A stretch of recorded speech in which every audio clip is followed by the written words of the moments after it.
বহুতো ছাত্ৰ-ছাত্ৰীয়ে সুধি আছিল যে উত্তৰণ বৃত্তি পৰীক্ষাৰ 2024 ফলাফল কেতিয়া ঘোষণা কৰিব ফলাফল আজি ঘোষণা কৰিলে গতিকে তোমালোকে চোৱা এই ভিডিঅ'টিত ষ্টেট ৰেকৰ্ড হোল্ডাৰসকলৰ নামসমূহ আলোচনা কৰা হ'ব কোনে কোনে পালে ঠিক আছে আৰু এই উত্তৰণ বৃত্তি পৰীক্ষাৰ প্ৰশ্ন কাকতৰ উত্তৰখিনি যদিহে তোমালোকক লাগে তোমালোকে এটা কমেন্ট কৰিবা মই উত্তৰখিনি তোমালোকক কৰি দিবলৈ চেষ্টা কৰিম ইয়াতে লিখা আছে চোৱা উত্তৰণ বৃত্তি পৰীক্ষা 2024 ফলাফল ষ্টেট ৰেকৰ্ড হোল্ডাৰ ক্লাছ 4 কোনে কোনে পালে চাও আহাচোন সিৰিয়াল নম্বৰ 1 ত ৰেংক দিয়া আছে first rank roll number 38456 name of the student হে ছাত্ৰীগৰাকীৰ নাম হৈছে Princy Priya Bora class 4 state record হোল্ডাৰৰ ফাৰ্ষ্ট ৰেংকত আছে প্ৰিন্সি প্ৰিয়া বৰা আৰু সেই প্ৰিন্সি প্ৰিয়া বৰা নামৰ ছাত্ৰীগৰাকীয়ে পঢ়া স্কুলখনৰ নাম হৈছে ডিএ বৰহি এলপি স্কুল ঠিক আছে গোলাঘাটৰ নেক্সট সেকেন্ড ৰেংক হোল্ডাৰ হৈছে অনুপল দলে ৰোল নম্বৰ আছিল 24837 আৰু অনুপল দলে পঢ়া স্কুলখনৰ নাম আছিল আলেংগিচুক প্ৰাইমেৰী স্কুল আৰু অনুপম দলে আছিল তিতাবৰৰ নেক্সট থাৰ্ড ৰেংক হোল্ডাৰ হৈছে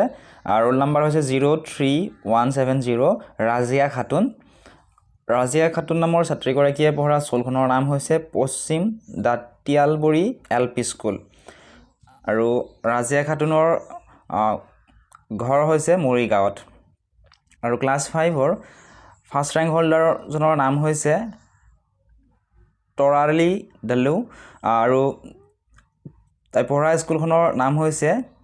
কৈলাশপুৰ এলপি ঘৰ হৈছে গুৱাহাটীৰ তাৰপিছত সেকেন্ড ৰেংক হোল্ডাৰ জনৰ নাম হৈছে সাহিল বেগুৰ ৰোল নম্বৰ আছিল 29555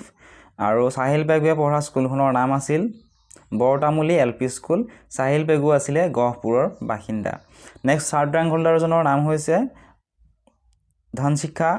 বৰাৰ ৰোল নম্বৰটো হৈছে 32140 আৰু তাই পঢ়া স্কুলখনৰ নাম হৈছে 8 নম্বৰ কলাখোৱা এলপি স্কুল আৰু ধনশিখা বৰৰ সাব ডিভিজন হৈছে যোৰহাট এইখিনি আছিল ষ্টেট ৰেকৰ্ড হোল্ডাৰ সকলৰ নামখিনি নেক্সট ভিডিঅ'টিত ক্লাছ 4ৰ 75ৰ ওপৰত যিসকলে পাইছিলে ইয়াৰে কোনে কোনে পাইছিল কোনখন ডিস্ট্ৰিক্টৰ ইয়াৰে বিষয়ে আলোচনা কৰা হ'ব গতিকে চেনেলটো সাবস্ক্ৰাইব কৰি থবলৈ নাপাহৰিব